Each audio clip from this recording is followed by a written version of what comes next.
Viralnya kasus kekerasan atau penganiayaan ayah kandung terhadap anaknya di Situbondo menjadi perhatian serius Menteri Sosial Republik Indonesia Tri Risma hari ini pada Minggu 31 Maret. Bahkan mantan wali kota Surabaya ini mendatangi langsung rumahnya di Jalan Plausa, Kelurahan Patokan, Kecamatan Situbondo.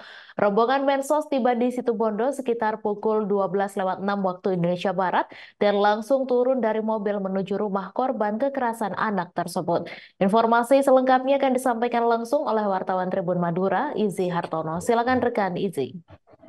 Baik Tribun News, baik rekan kami dapat kami laporkan dari Situbondo. Viralnya kasus kekerasan atau penganiayaan ayah kandung terhadap anaknya di Kabupaten Situbondo menjadi perhatian serius Menteri Sosial Republik Indonesia Tri Risma hari ini Minggu 31 bulan 3 2024 kemarin. Bahkan mantan wali kota Surabaya ini datang langsung ke rumahnya di Jalan Raya Plausa, Kelurahan Patokan, Kecamatan Situbondo. Rombongan Mensos Tri Risma hari ini tiba di Situbondo sekitar pukul 12.06 WIB dan langsung turun dari mobil menuju rumah korban kekerasan anak tersebut. Bahkan Mensos Risma ditemui langsung oleh ayah dari anak yang dianiaya oleh ayahnya itu. Dalam pertemuan itu Mensos Risma sempat terlihat melakukan koordinasi dengan berbagai pihak, baik KBRI dan juga dari jasa TKI yang mengirim ibu kandung dari anak itu ke negara Singapura. Kepada sejumlah wartawan, Mensos Tri Risma hari ini mengatakan setelah mendapat laporan pihaknya berkeinginan untuk mendatangi rumahnya karena ini menyangkut masa depan anaknya. Dan bahkan mantan wali kota Surabaya ini juga berusaha menyelamatkan ibu daripada anak ini yang sedang bekerja ya di luar negeri. Bahkan menurutnya meski tidak mudah, namun dirinya akan berusaha untuk bisa memulangkan daripada ibu dari anak tersebut. Selain itu, pihaknya juga melakukan koordinasi dan komunikasi dengan KBRI dan kedutaan untuk memantau proses pemulangan daripada ibu dari anak yang dianiaya oleh ayahnya itu. Menurutnya, pihaknya menjanjikan pekerjaan kepada ayahnya untuk bekerja di sebuah balai kerja yang ada di bawah naungan dari Kemensos. Bahkan dirinya akan memberikan eh, pendidikan atau pelatihan bagaimana bisa berusaha dan berdagang terhadap ayahnya agar bisa menghidupi keluarganya. Menurut Risma, yang terpenting mereka setelah berkumpul meminta kepada keluarga untuk tidak mengungkit-ungkit persoalan yang sebenarnya yang telah terjadi yang telah menyebabkan anaknya dianiaya. Sementara itu, DR ayah kandung balita yang dianiaya mengatakan kedatangan Risma, dirinya berharap istrinya bisa pulang dan berkumpul bersama anak-anaknya di rumah. Saat ditanya penyebab dirinya menganiaya anaknya, DR mengatakan tidak dapat menyampaikannya ke publik karena ini menyangkut persoalan yang terlalu pribadi. Dan dia berharap bagaimana istrinya hanya pulang dan bisa berkumpul dengan keluarganya.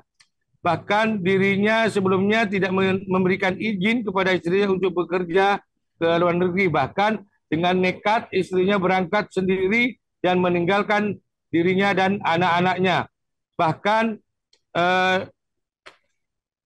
suami daripada anak tersebut mengatakan dia berusaha dan menginginkan agar segera istrinya yang sedang menjadi asisten rumah tangga di negara Singapura bisa segera dipulangkan oleh Bu Risma. Demikian rekan kami dapat kami laporkan dari Situbondo. Baik, terima kasih rekan Izzy Hartono atas laporan Anda. Selamat bertugas kembali. Kita beralih ke informasi selanjutnya. Kedatangannya ke kan satu-satu toh Pak. Bapak kayak enggak mau anu aja Pak. Oh, sorry Pak. Oke, kehadiran Ibu Saya Menteri. harus komplain itu. Kehadiran Ibu Menteri, Bu Menteri. Ya, saya dapat laporan karena kan kami ada media scanning. Jadi dapat laporan ini makanya kami ke sini karena bagi saya masa depan anak itulah yang utama. karena dia juga menjadi masa depan bangsa ini. Nah, karena itu saya mencoba menyelamatkan meskipun itu tidak mudah. Saya tahu itu sangat berat sekali. Contohnya misalkan komunikasi dengan majikan, dan itu saya coba lakukan dengan semaksimal kami. Kita juga kontak dari kedutaan untuk memantau ini. Kami juga dibantu dari kedutaan dan yang lain untuk memantau hal ini. Nah, tapi memang saya tahu punya aturan-aturan sendiri gitu. Nah, kita harus hormati itu. Nah, tapi kita sudah coba cari solusi di mana insya Allah Pak Sandi sudah setuju. Dia akan kerja di balai kami sambil dia belajar untuk bagaimana berusaha dan berdagang. Itu yang kita lakukan. Nanti kalau tadi saya sudah sempat bicara dengan Bu Siti, dan Bu Siti pada prinsipnya karena memang harus ada penalti sanksi seperti itu ya. Penalti dari perusahaan, dari perusahaan itu. Nah, kami akan bantu nanti akan kita bantu untuk menyelesaikan itu.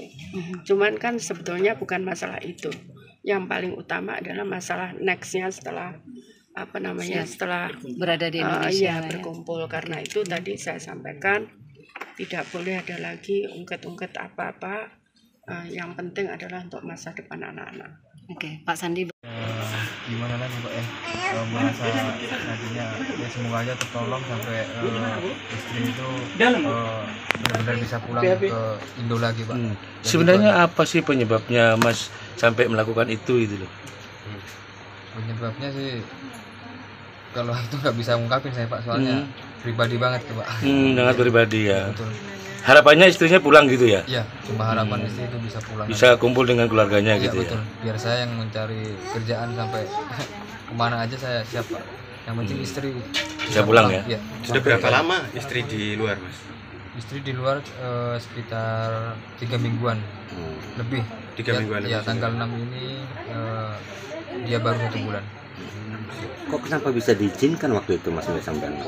Karena dia maksa, bukan kemauan saya sendiri Pak. Jadi kemauan istrinya sampean sendiri ya? Iya betul. Download Tribun X sekarang, menghadirkan lokal menjadi Indonesia.